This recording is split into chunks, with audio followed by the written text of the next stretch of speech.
Breaking news mga kabayan, koneksyon ni na Engineer David Sanchez, yumaong Undersecretary Catalina Cabral at Congressman Eric Yap na bisto sa gitna ng DPWH leaks.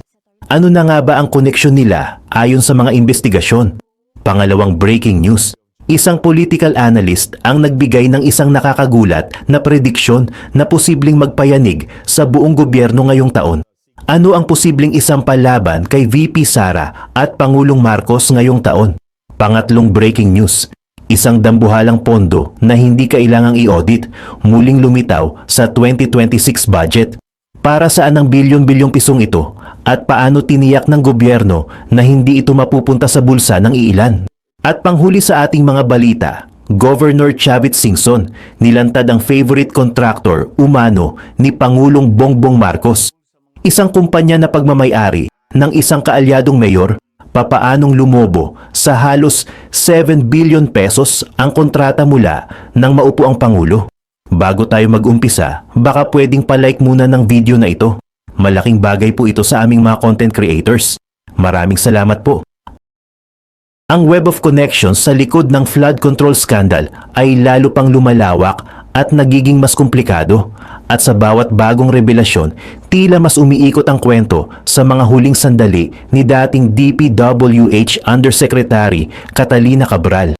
Ayon sa isang exclusive agenda report ng Bilyonaryo News Channel, isang bagong investigasyon ang naglantad sa isang malalim na ugnayan sa pagitan ni Cabral at isang misteryosong engineer na si David Sanchez.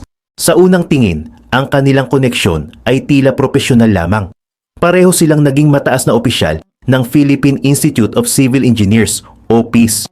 Sa katunayan, nang tanungin si Sanchez tungkol dito, mariin niyang itinanggi ang anumang personal na relasyon.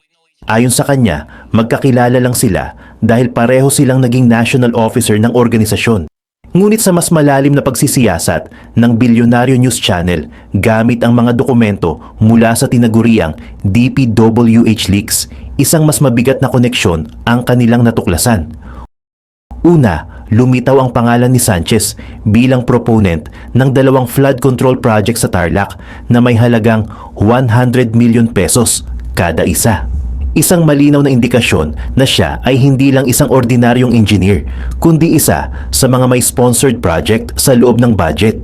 Pangalawa, at mas malaki pa, lumabas sa mga dokumento mula sa Securities and Exchange Commission na si David Sanchez pala ang dating general manager at isa sa mga incorporator o nagtayo ng Spider One Construction Company noong 2017.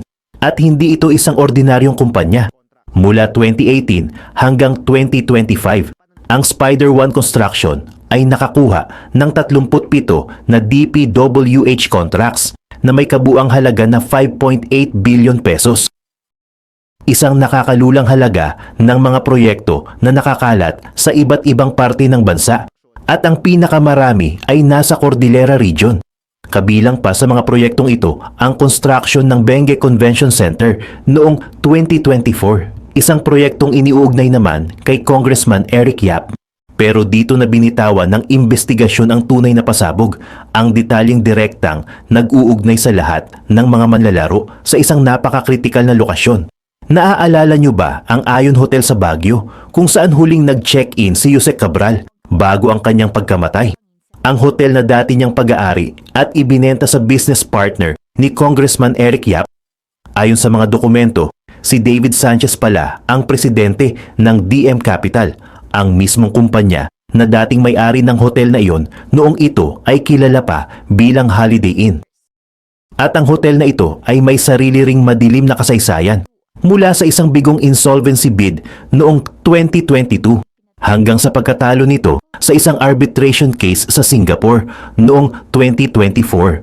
Matapos ang mga problemang ito, naibenta ang hotel noong 2022 kay Ralph Robintan, isang Baguio-based businessman na may-ari ng Big Boss Cars. At hindi lang iyan, si Tan ay siya ring lumabas na petitioner para i-disqualify ang naging kalaban ni Congressman Eric Yap sa eleksyon. Isipin ninyo ang lawak ng koneksyon, si Yusek Cabral, ang sentro ng iskandalo. Si David Sanchez, ang kanyang kasamahan sa PIS, na proponent din ng mga proyekto at presidente ng kumpanyang dating may-ari ng hotel. Ang hotel na ibinenta sa isang taong konektado naman kay Congressman Eric Yap na ang isa sa mga proyekto ay ginawa ng kumpanya ni Sanchez. Isang masalimuot na web of connections na nag-uugnay sa mga tao, sa bilyon-bilyong pera at sa mismong lugar ng trahedya. Sa isang opisyal na pahayag, itinanggi ng Spider One Construction na mayroong anumang koneksyon si Cabral sa kanilang kumpanya. Itinanggi rin nila ang pagkakaroon ng anumang professional, business at personal relationship sa pagitan ni Cabral at ni Sanchez. Ngunit ang mga dokumento, ang mga kontrata at ang kasaysayan ng pagmamay-ari ng hotel ay nagpapakita ng isang nakakabahalang pattern. Ang tanong ngayon, ang lahat ba ng ito ay isa lamang nagkataon? O isa itong malinaw na pruweba ng isang mas malalim at mas madilim na sabwatan sa likod ng isa sa mga pinakamalaking issue ng corruption sa ating panahon? Ang political landscape naman ng Pilipinas ay lalo pang umiinit at sa pagkakataong ito, ang usapin ng impeachment ay muling nabuhay. Ayon sa isang ulat ng Bilyonaryo News Channel, sa isang panayam, inilatag ng political analyst na si Lito Banayo ang isang napakatapang na prediksyon. Para kay Banayo, ang pagsasampa ng impeachment complaint laban kay Vice President Sara Duterte ay done deal na. Ayon sa kanya, sa pagtatapos ng one-year bar rule sa February 5, handa na ang mga grupo tulad ng Makabayan Bloc na muling i-endorso ang reklamo.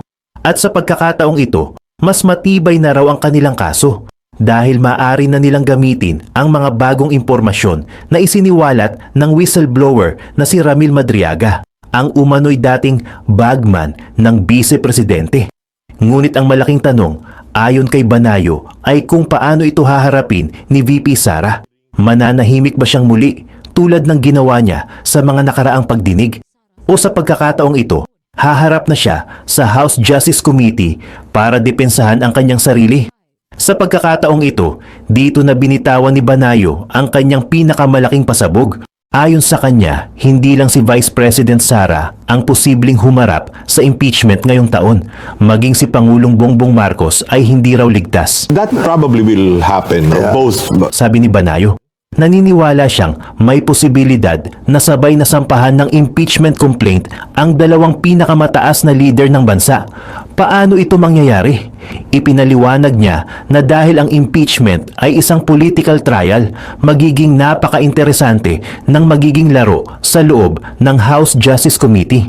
Mag-iisip na raw ang mga kongresista, lalo na't papalapit na ang eleksyon, kung kaninong kampo sila sisilong at ano ang posibleng maging basehan ng impeachment laban sa Pangulo.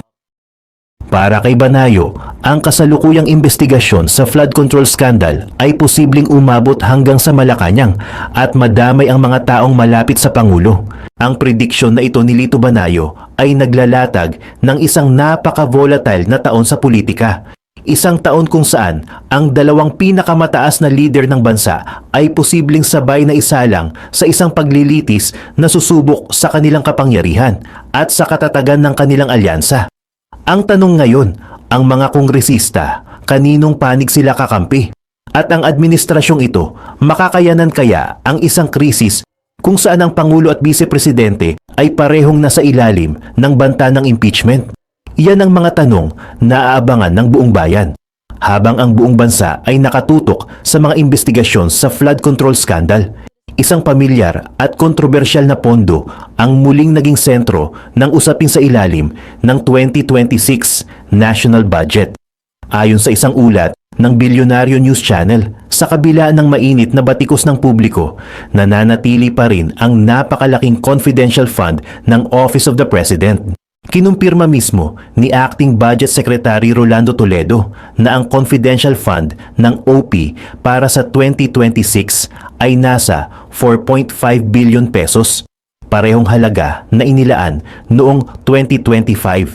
Ngunit sa harap ng pagdududa, tiniyak ni Toledo na mayroon daw mga safeguard para bantayan ang paggamit ng pondong ito.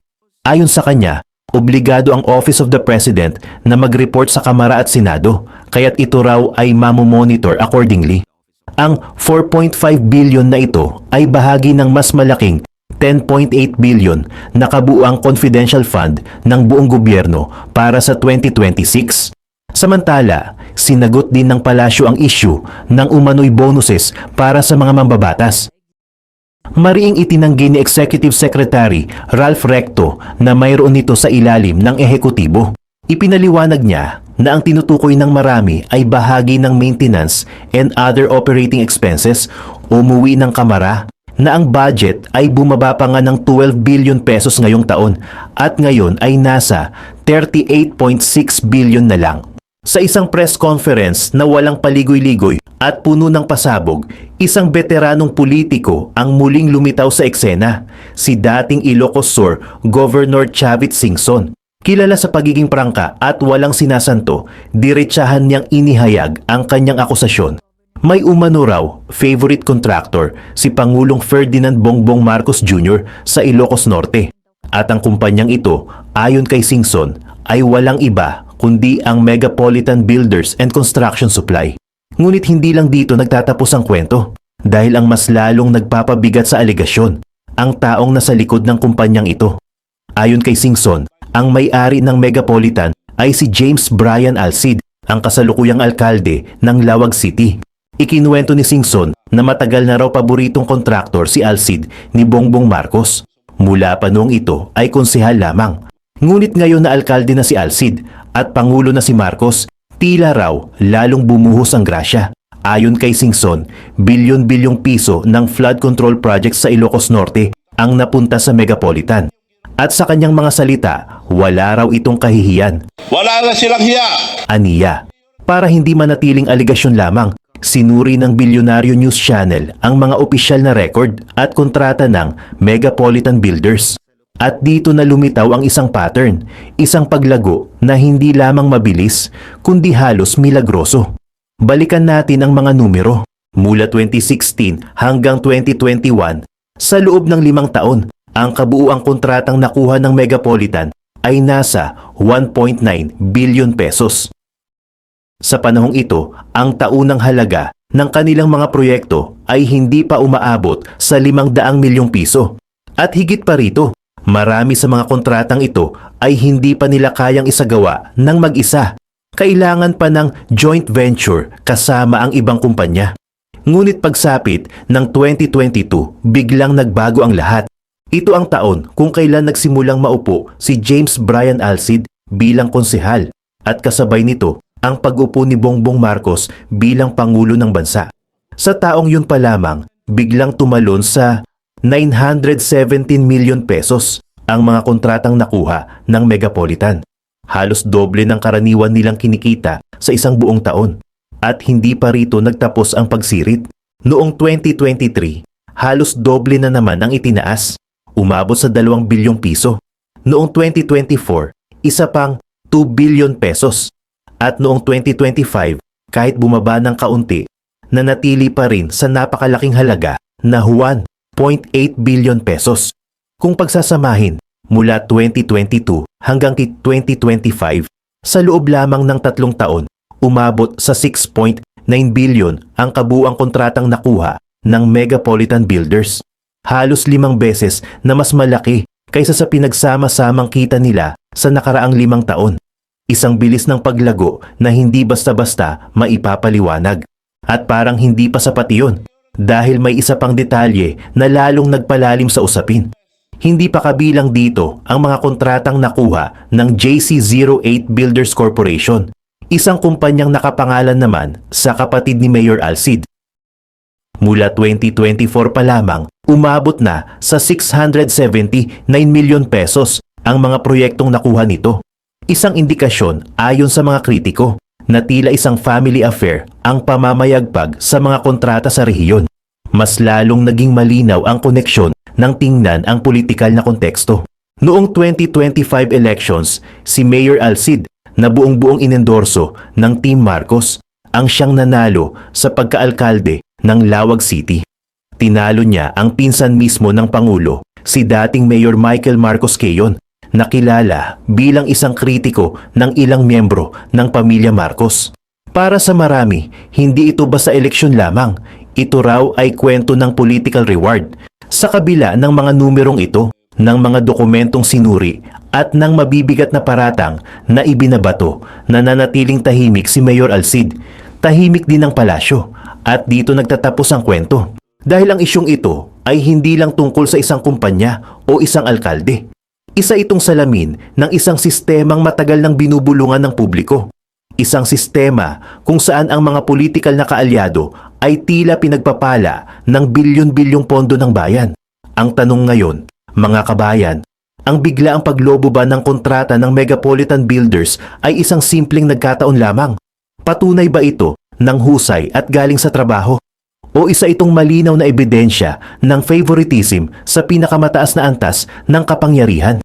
Yan ang mga tanong na hindi na maaaring baliwalain habang patuloy na hinihimay ng sambayanan kung saan nga ba talaga napupunta ang pera ng taong bayan.